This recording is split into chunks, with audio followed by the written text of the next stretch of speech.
Having a bad boss is a really terrible experience, and I have tons of videos on my channel talking about how you deal with a bad boss, micromanagers, things like that. And it is because it is so difficult when you are in the throes of a bad boss to figure out what to do. So in this video, I want to kind of flip the narrative a little bit and talk about what you should not be doing if you have a bad boss. So let's jump into it. The first thing that you never want to do with a bad boss is you don't want to respond with aggression. Now, while I know bad bosses can be annoying, they can be rude, they can be degrading, you don't ever want to respond to a negative situation with aggression when it comes to your professional working environment, because unfortunately your boss isn't going to be the one who gets in trouble because you are aggressive. Not only will you escalate the situation, you will also get yourself fired so quickly. Instead, you want to remain as calm as you can and figure out how to be a little more nuanced in your approach with dealing with your bad boss. And you have to remember that every company is temporary. You're not going to be there forever. So while you can,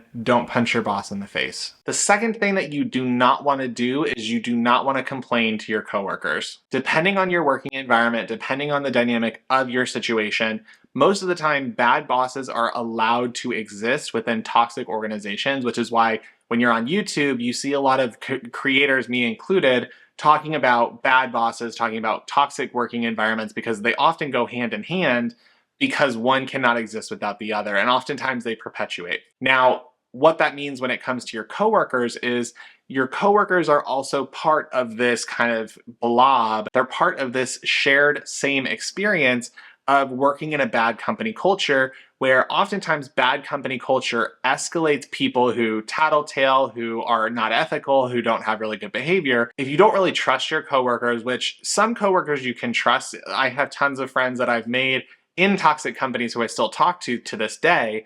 But if you don't trust the coworkers that you're working with, you don't want to complain about your boss to them, you don't want to complain about the company, you don't want to do this stuff, because what happens is those individuals get incentivized to tattletale on you or to tell your boss, because that's the type of behavior that gets promoted within organizations. Those are the type of individuals who get promoted in those type of toxic company cultures. So don't complain to your coworkers. Number 3 is you do not want to take it personally. I actually had an experience when I started this YouTube channel. I was working in a terrible company under a terrible supervisor, and I took everything personally because they were personal attacks. My supervisor would actively talk to me in a very personalized way, would criticize me in a personal light. If I had prioritized family in any situation, I was told that I was wrong for that. I was told that I should get mental help. I was told that I should get a therapist. Like the most ridiculous things that you could ever imagine.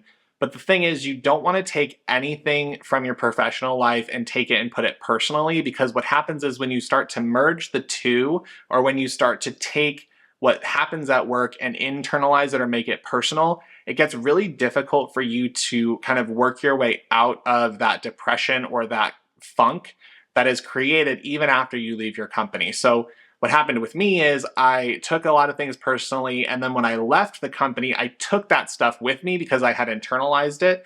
And so what I'm saying is you don't want to take the things that people are saying about you to heart. You want to make sure that you can put up some sort of shield or prevent, you kind of block out what other people are saying about you in your work situation, and do not take it personally, because that stuff follows you whether you want it to or not. Number 4, you do not want to engage in passive aggressive behavior. I am from the Midwest. Passive aggression is like a second language. It's English and it's passive aggression. Those are the 2 languages that we speak in the Midwest.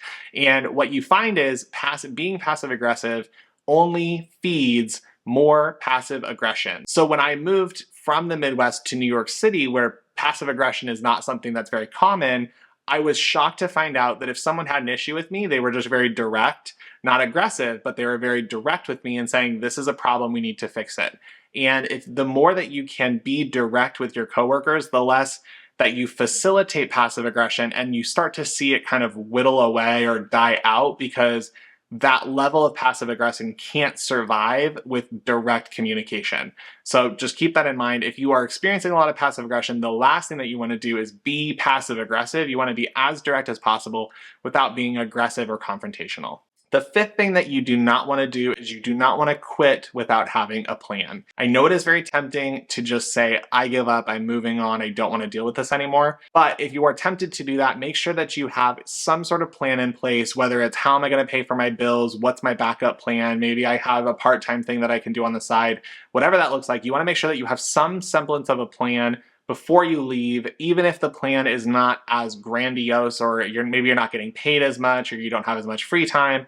But you want to make sure that you're able to jump onto something else. The last thing that you want to do is recover from a bad boss and not have a solid plan of how to build moving forward. The sixth thing that you don't want to do is you do not want to let a bad boss or a bad company impact your performance. It's a kind of a balancing act when you work for a company that's very toxic, that's not very good for your mental health.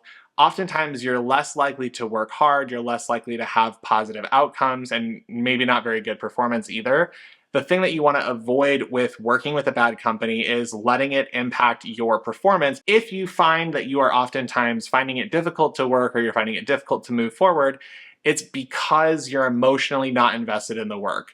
So you have to figure out a way to balance, how can I do my job and not give a flying F without getting censored by YouTube?